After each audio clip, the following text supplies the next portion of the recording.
Lebih lengkap soal informasi terkini bagaimana suasana di Pati, Jawa Tengah, kita akan tanyakan kepada jurnalis Kompas TV. Sudah ada Gesi Lutfia dan juga juru kamera Senot Puji di Pati, Jawa Tengah. Selamat pagi Gesi. Gesi, bagaimana dengan rencana demo jilid 2 di Pati hari ini? Nanti skenarionya akan seperti apa?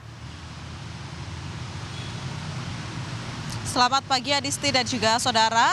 Untuk saat ini saya berada di kawasan kantor Pos Pati, di mana tempat ini nanti akan dijadikan sebagai tempat terakhir untuk para massa ini melakukan aksi pengiriman surat secara serentak kepada KPK RI. Nah, untuk skema di hari ini sendiri, nantinya masyarakat ini akan berkumpul terlebih dahulu di posko yang letaknya di alun-alun Kabupaten Pati. Baru kemudian mereka nanti akan membawa surat-surat yang menjadi tuntutan mereka ke kantor pos. Jaraknya ini sekitar 1 km dan akan ditempuh dengan berjalan kaki. Selain itu, saat ini juga tim pengamanan sudah mulai dikerahkan baik di kawasan alun-alun, pendopo yang berdekatan dengan posko atau titik kumpul dari massa ini hingga ke kantor pos tempat saya berdiri saat ini, mulai dari personil pengamanan Polri, TNI hingga Dinas Perhubungan.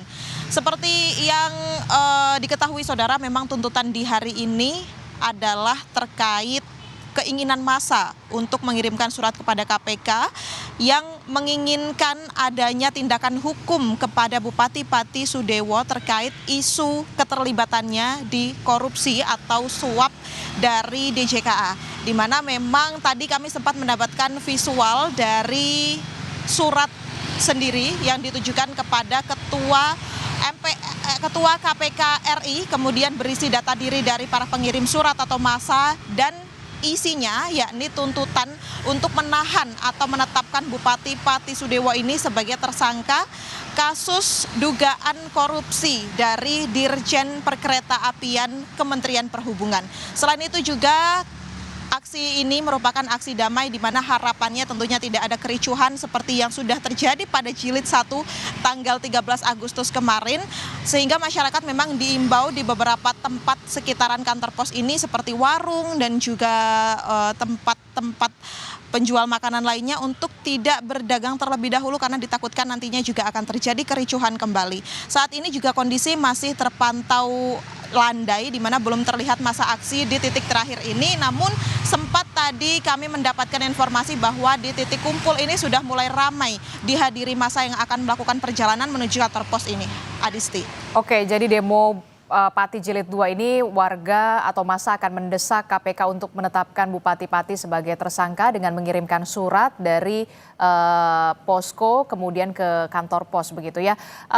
Lalu bagaimana soal rapat pansus di sana perkembangannya terkait dengan upaya pemakzulan Bupati Pati Sudewo yang terbaru yang Anda ketahui? Ya, Adisti, terkait rapat pansus yang memang sudah terselenggara dari pada saat dilakukannya demonstrasi pertama 13 Agustus kemarin hingga saat ini pansus ini masih berjalan dan juga masyarakat atau massa ini juga masih mengawal bagaimana jalannya dari pansus, namun memang belum ada titik terakhir atau titik temu yang nantinya akan diajukan kepada MA, mengingat banyak sekali ternyata saksi-saksi yang harus dipanggil begitu, sehingga setiap hari diselenggarakan pansus ini akan memanggil saksi yang berbeda. Saat ini juga masih berjalan dan kami tentunya masih mengawal informasi terkait pansus. Namun jika dikaitkan juga dengan hari ini juga merupakan buntut dari adanya demonstrasi pertama dan juga keinginan masyarakat Pati terkait pemakzulan daripada Bupati Pati ini sendiri. Adisti. Baik, nanti kita akan update lagi perkembangannya dari sana. Terima kasih informasinya jurnalis Kompas TV Gesi Lutfia dan juga juru kamera Senot Puji melaporkan langsung dari Kabupaten Pati, Jawa Tengah.